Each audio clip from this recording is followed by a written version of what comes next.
It's time now for a look through the papers with Diptyque Laurent. In France, Gisèle Pélicot will be taking the stand for the last time in her months-long trial. What are the papers saying, Dipty? Well, you know, Karis, this has been an extremely mediatized and shocking trial. Gisèle Pelicot's husband drugged her and then invited men to rape her in their home over the span of about a decade. 51 men are on trial, including her husband.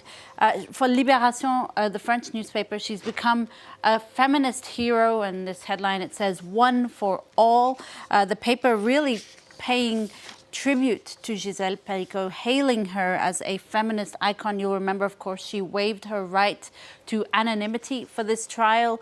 Libération hailing her for choosing to, quote, bring everything out into the open, to reveal it all, to broadcast it all. And in the process, she went from victim to hero for millions of women, not just around France, but around the world.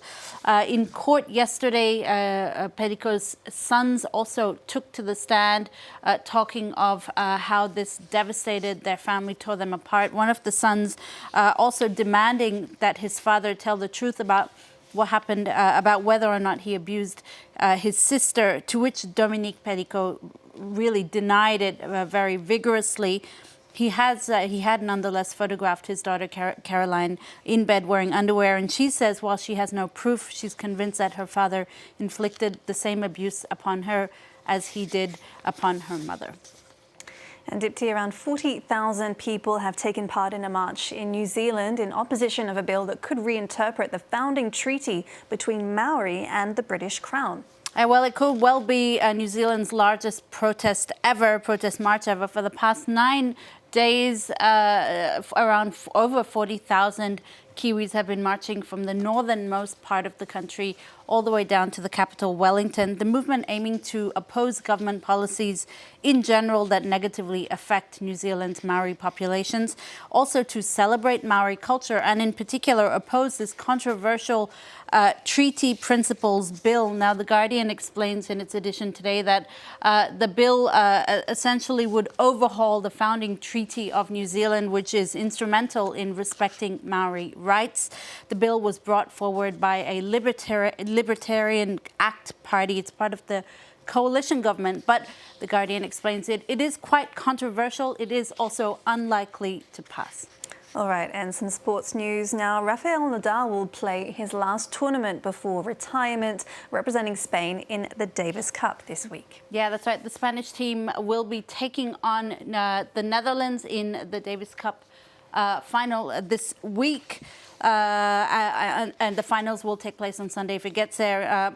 Of course, though, all eyes on Rafael Nadal. This will be his last competition before he retires, and it's his last dance. That's what this Spanish sports paper says on its front page.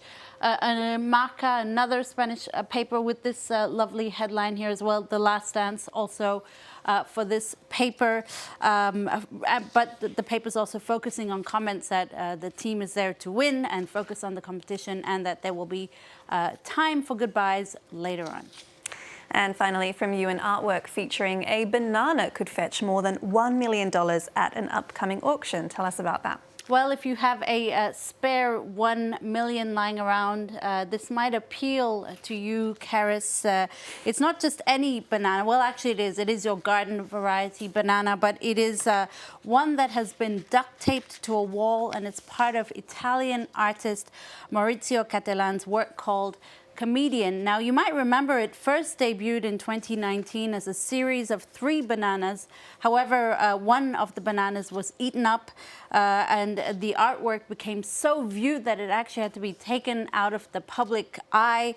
The banana going under the hammer is not the original one, thank goodness. It's a recent copy.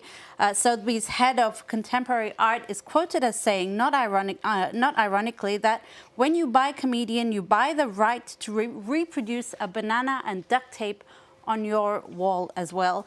Now, sorry for this transition, but you likely won't find bananas growing in Utqiagvik. That's the northernmost city in the U.S., in the state of Alaska. This town has just said goodbye to the sun for the last time this year. The sun set at 1:30 on Monday. It won't rise again until January 22nd.